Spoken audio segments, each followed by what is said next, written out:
Hi Dave. Hello. So, What we have is a Jupiter-4, which Yay. you know quite a lot about. I do. Because it's your Jupiter-4. Yes. This is in a mess. Sorry Dave. No, whoops. See the knobs come off.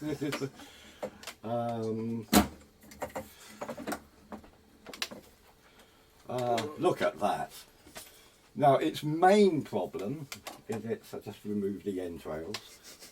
Its main problem is it's had a Kenton MIDI retrofit put in, and as part of that, it's had this little switch put in on the back there to switch it from MIDI to CV gate. At some point, that's broken and has fallen in here and hit the mains transformer, which has put an awful lot of unwanted volts through the whole thing. But I also suspect it had problems before that happened as well. So basically, the first job is to mend it so it's so I can find out what its previous faults were. Luckily, the voltage when it's shot through here hit this board first, which basically blew out this capacitor here, which then stopped it going any further into the Kenton system. So all that bit's fixed now. It's acquired quite a lot of blown capacitors, so it's now just the job of going through finding out which ones need replacing. These days that's a much easier job because you can now get these little capacitor testers, which means you don't have to unsolder the capacitors. Up until about 3 or 4 years ago, you had to unsolder one leg of each capacitor before you could test it, which meant this would have taken months to check them all. But now you can just go through and replace them as you go. That's a synth fixer's dream. That little red thing. All this bit has been checked out now. All the control circuits. That's all working now. The power supply has been sorted out. It's got a new power capacitor there. So that's all going. Although it might not look logical, the next bit I'm doing is going through this control board here, which so far seems okay. And then there's this bit under here, which is going to be a bit of a nightmare. I'll be honest, I don't actually know what that bit does yet, but I'm sure we'll find out. Luckily, all the oscillators seem okay.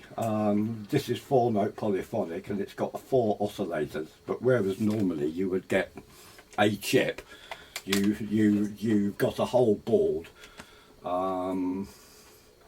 with all these presets that have to be matched up.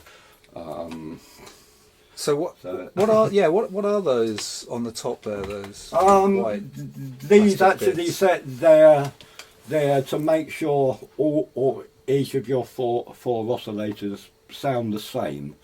So it's tweaking. It tweaks your sine wave output so they're all exactly sine waves. One of them makes sure that they're all in phase. Is the fact so it's just basically being able to make tiny adjustments to the I mean basic things like fine tuning and things, so they all sound the same. They will sort of drift over time. They do drift. Those are surprisingly good. That, to be honest, is the worst thing about early polyphonic synths. This is probably the most complicated system ever. It's it was this big drive to be able to play more than one note, which early synths really weren't designed to do. I mean, in some ways, the fact that those oscillators would drift and it sort of gave a character to part of the sound. Yeah.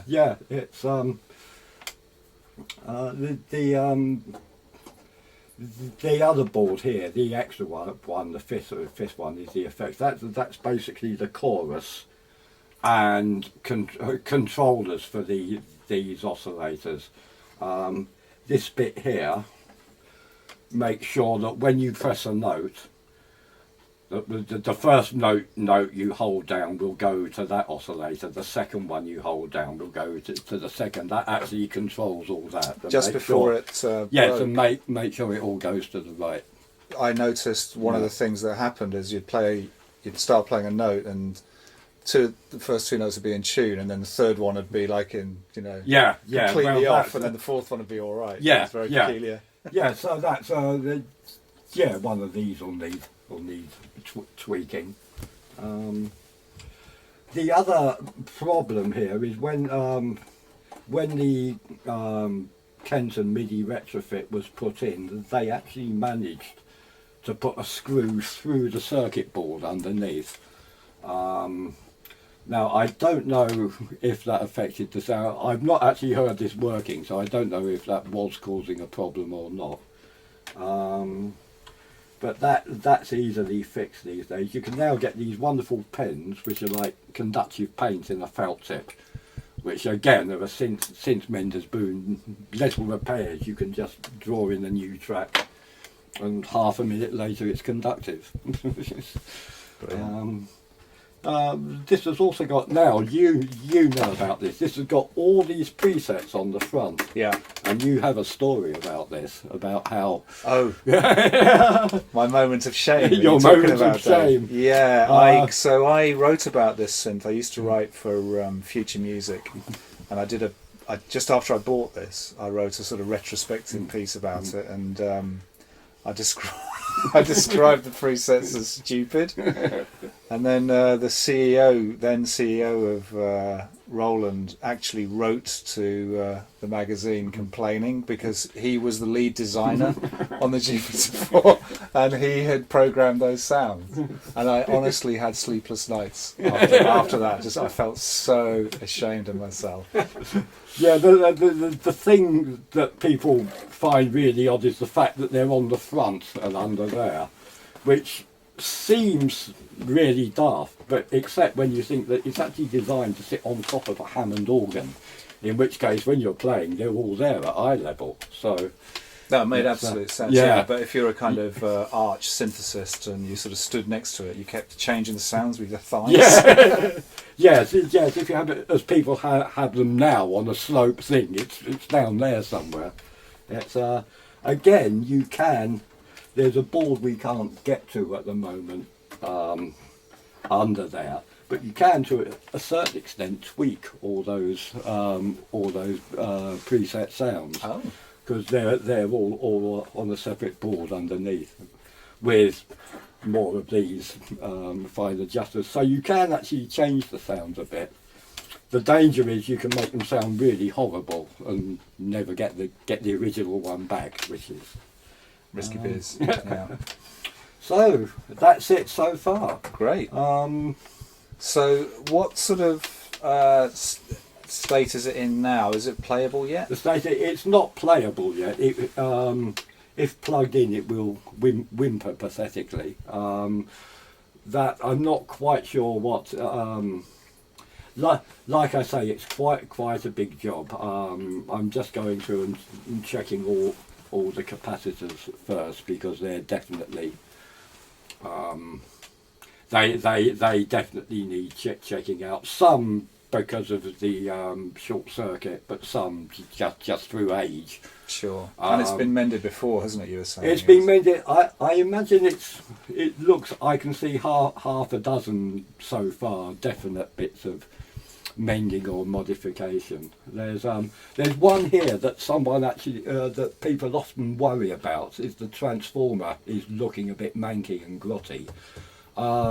What happens is sometimes you get a nasty hum from a piece of equipment, and that's caused by the metal plates in the transformer vibrating because they've come loose. And the standard fix of that is you put this gloopy kind of waxy varnishy stuff in it, and that sticks them all together. But it does tend to make your transformer look rather brown and manky on the outside. But it's okay, really. But if you've got that, it's fine. That's not. It means it won't hum.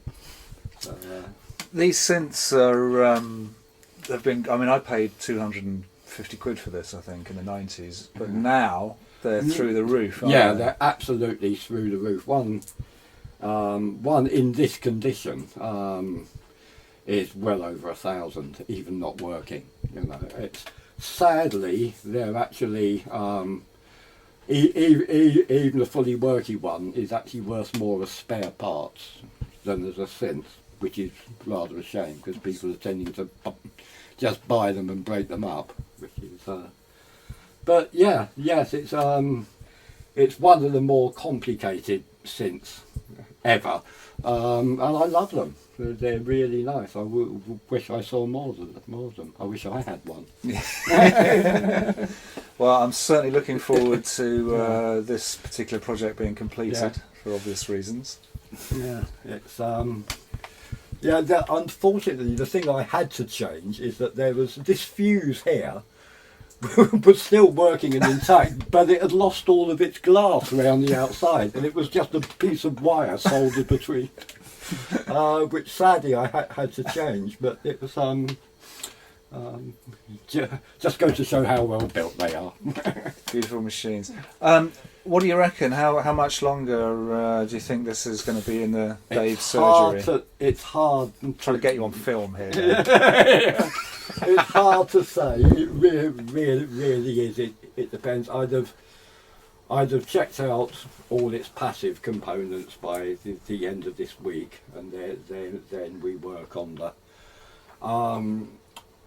I've checked it's as far as I know, all its obscure, hard to get bits are working, except in the preset bit down here, and I've not got down that far yet. It's a bit like mining. You have to start from the top and work down with these, because that's it. I think there's about 20 odd screws I have to remove to get the keyboard out. So that's actually, but I don't think there's anything particularly obscure under there. It's just, this is all, it's mainly switch banks and little passive filter networks and the odd transistor. So I don't think there's probably nothing really to go wrong under there. It's this area here is again. This bit, the main microprocessor, is fine. So that's the. If that was gone, then we'd be in trouble. We'd be in real trouble. Not impossible trouble. You can. There is a replacement microprocessor you can use, but you have to program it yourself. Luckily, the firmware is available online, but it doesn't fit the socket. So it means what you've got to do is find another socket that will fit into there and make up another little board and put that on side and your new socket on top of that to make an adapter, which is like a four-way trailer. Yeah, which is a truly irritating job. But, yes, you often find that when the part is considered irreplaceable, it is replaceable, but not with something that will just fit in the hole. Most things can usually be mended. It's by wizardry. Yeah. It's it's just a question of finding something that almost does the job, and. It's an interesting fact actually that most 80s synths that will save presets, if the preset saving bank has gone, you can actually replace them with bits from a 1980s cash register, because they all use the same basic microprocessor. So save those cash registers. If you were thinking of throwing that cash register out, hang on to it. Brilliant. Okay, so I think we'll be coming back to this probably later in the year. Yeah, not too much later though, eh, Dave? Not too much later, I hope not. And then I can have it back, which would be great. Smashing.